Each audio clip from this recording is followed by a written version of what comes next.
Bom dia, pessoal. Tudo bem? Como vocês estão? Pessoal, na nossa aula de hoje, nós vamos continuar o conteúdo que nós estávamos trabalhando na aula passada. Vocês lembram que eram verbos? Então, nós vamos continuar. Então, eu coloquei aqui verbos parte 2. Vamos fazer uma recapitulação aqui do que nós estávamos falando na aula passada. Na aula passada, eu falei para vocês o que era verbo, né? Falei para vocês também sobre os modos verbais, porque nós temos três tipos, né, de modos verbais, que é o modo indicativo, né, que é aquele modo que indica a certeza, o modo subjuntivo, que é o modo que indica a dúvida ou a hipótese, e o modo imperativo, né, que é o modo que indica a ordem, pedido, conselho ou convite. Aí nós vimos também na aula passada que o modo indicativo, que é aquele modo que indica a certeza, ele tinha 6 tempos, lembram?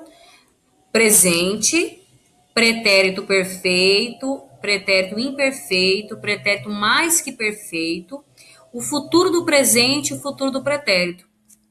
Na nossa aula de hoje, nós vamos ver que esse modo subjuntivo, que é esse modo da dúvida, ele tem 3 tempos. Então, nós vamos iniciar aqui a falar do primeiro tempo do subjuntivo, que é o presente. Então, o que é o presente do subjuntivo?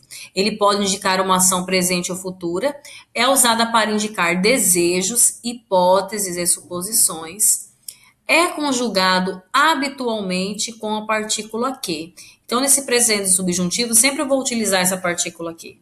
Meu pai quer que eu estude mais. Eu quero que você vá embora agora. Tomara que eu possa ir à festa. Então, esse é o presente do subjuntivo. Aí eu coloquei para vocês aqui o verbo viajar. Esse verbo viajar, que está conjugado, né, no presente do subjuntivo. Então, analisem aqui que ele utilizou a partícula que, porque o presente subjuntivo precisa disso. Que eu viaje, que tu viajes, que ele viaje, que nós viajemos, que vós viajeis, que eles viajem. Aí nós temos aqui o próximo tempo do subjuntivo, que é o pretérito imperfeito. O que seria esse pretérito imperfeito? Pode indicar uma ação presente, passada ou futura. É usado para expressar desejos, probabilidades e acontecimentos que estão condicionados por outros. É conjugado habitualmente com a partícula se. Então, aqui já é um pouquinho diferente do presente, do subjuntivo, que lá no presente subjuntivo nós utilizamos a partícula que. Aqui no pretérito imperfeito do subjuntivo, eu já vou utilizar a partícula se. Seria mais fácil se eu estudasse mais. Se ele tivesse mais respeito, teria pedido desculpa, né? Então aqui você já analisa que é um pretérito imperfeito, já utilizou essa partícula se, né? Se ele pudesse vir conosco. Aí eu coloquei para vocês aqui o verbo viajar, que está nesse pretérito imperfeito, utilizando nessa partícula se. Se eu viajasse, se tu viajasses, se ele viajasse, se nós viajássemos, se vós viajassem, se eles viajassem. Agora nós vamos falar do futuro do subjuntivo. O que seria esse futuro do subjuntivo?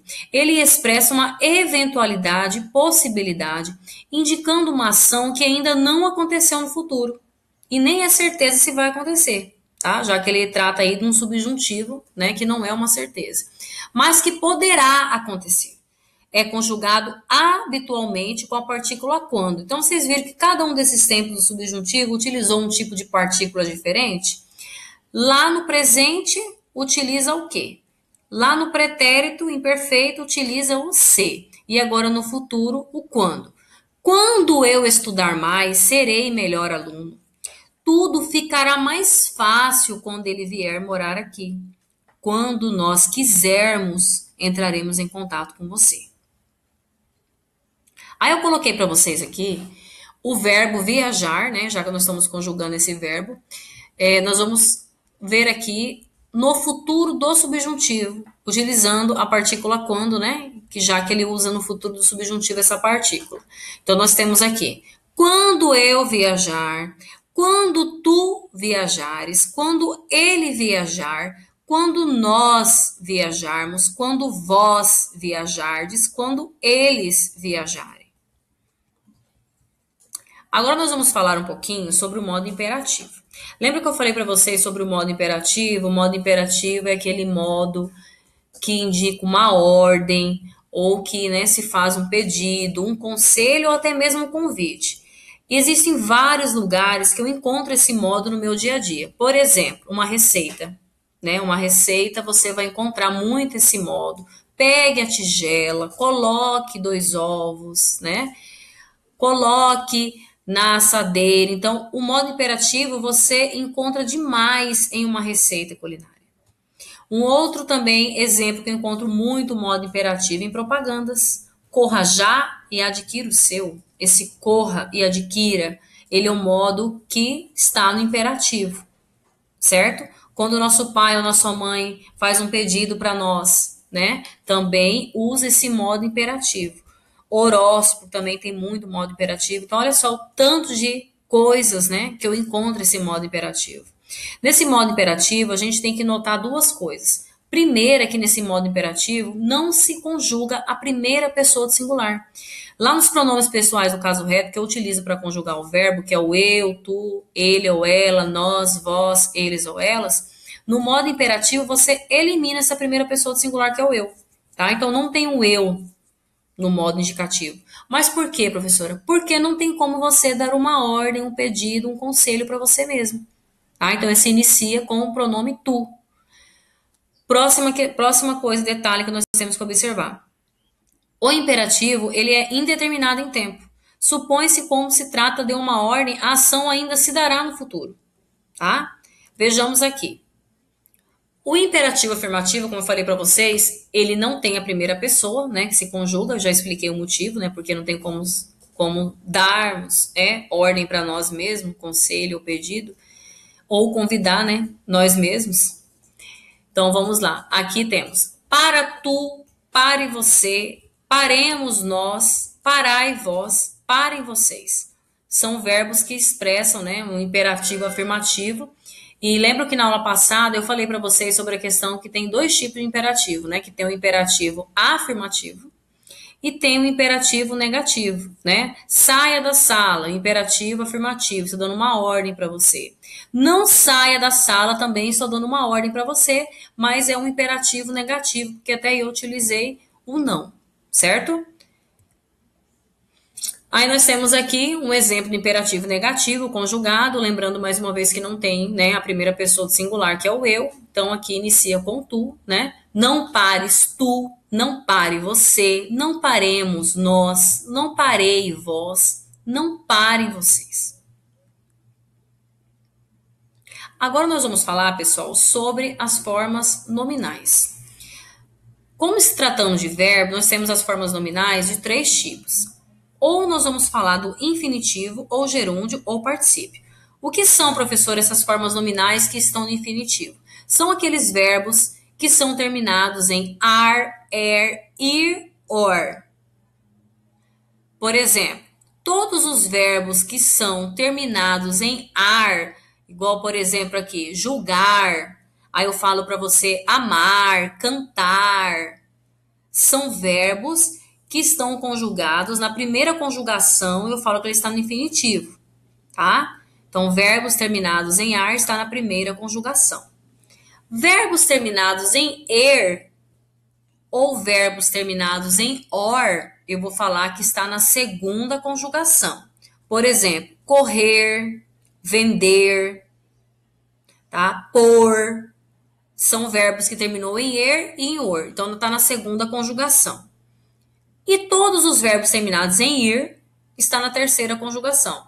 Sorrir, partir, sortir, tá? Então, verbos no infinitivo, recapitulando, são verbos terminados em ar, er, ir, or, mas cada um tem a sua conjugação, primeira, segunda ou terceira, tá? Aí nós temos aqui a próxima forma nominal, que é o gerúndio. Tá? O gerúndio ele dá uma ideia de coisas que não estão finalizadas, que ainda estão sendo executadas, estão em processo. O gerúndio ele sempre vai terminar com NDO, tá? Justamente para dar essa ideia de coisas ainda que estão em processo, tá? Como por exemplo aqui, julgando, correndo, sorrindo, cantando, vendendo. Depois, a próxima forma nominal, nós temos aqui o particípio. O particípio, ele já é diferente. O particípio, ele já dá uma ideia de coisa que está concluída, acabada. Ela sempre vai terminar com lado ou com ido, como por exemplo aqui, julgado, corrido, sorrido, estudado, tá? Porque dá a ideia de coisas que já finalizaram. Aí eu coloquei para vocês aqui, para nós recapitularmos novamente, né? O infinitivo, vamos voltar aqui. O infinitivo, ele indica uma ação que é propriamente dita, sem situá-la no tempo, desempenhando uma função semelhante a um substantivo. Porque todo verbo que está no infinitivo, pessoal, terminado em ar, er, ir, or, se eu colocar um artigo na frente, or, por exemplo, na frente do caminhar, ele vai virar uma palavra substantivada. Por quê? Porque ele deixou de ser verbo, né, e se tornou uma palavra substantivada. Ele deixou. Mas por que ele deixou? Porque eu coloquei um artigo na frente, tá? Está sempre terminado em R. Então, o verbo infinitivo sempre está terminado em R. Caminhar, correr, andar, estudar, cantar, varrer. Agora, eu tenho aqui o verbo, né, o particípio. O particípio, como nós comentamos aqui, ele indica uma ação que já está acabada, finalizada, né? Adquirindo uma função parecida com a de adjetivo ou advérbio. O particípio passado regular é conhecido pelos sufixos, ou seja, pelas terminações, quando termina com ido ou com lado, ele é um particípio. Acabado, finalizado. Depois aqui eu tenho o gerúndio, né?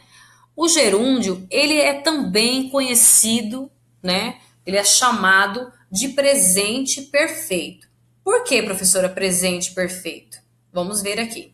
Ele indica uma ação em andamento. Então, quer dizer que é uma coisa que está acontecendo, né? Então, esse é o gerúndio, que é uma coisa que está caminhando, né? E esse gerúndio, ele sempre vai terminar com o NDO, justamente para dar essa ideia de coisa que não foi finalizada, que está em processo, né? Sempre utilizando esse sufixo. Então, nós temos aqui os exemplos que eu coloquei para vocês.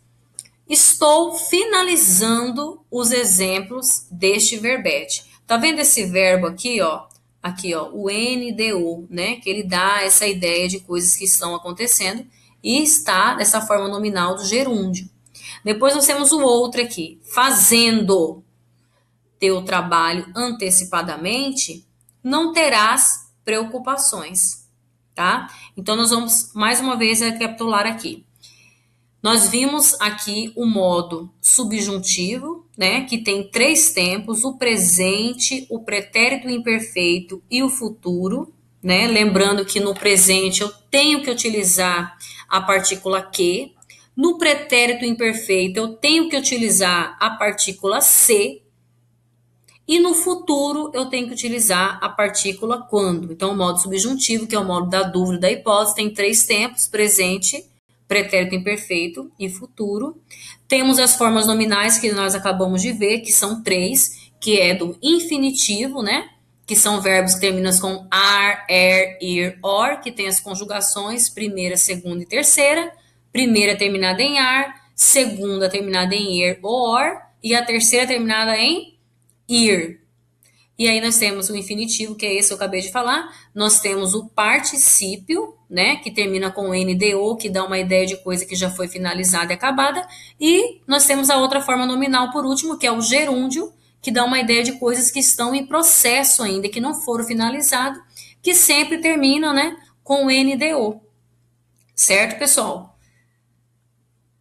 Bom, eu finalizo com vocês falando sobre a nossa tarefa. É o seguinte, essa tarefa eu vou postar para vocês, como todas as outras, eu e a professora Valéria, 2 vezes, tá? Então você vai ter o seu critério para você escolher. É a mesma atividade, vai estar sendo postada tanto no portal quanto no Classroom. Então é a mesma atividade, tá? Essas atividades é para copiar no caderno? Não, não é para copiar, é só para responder. Mas eu peço para você que você sinalize como? Colocando a data da videoaula e o tema.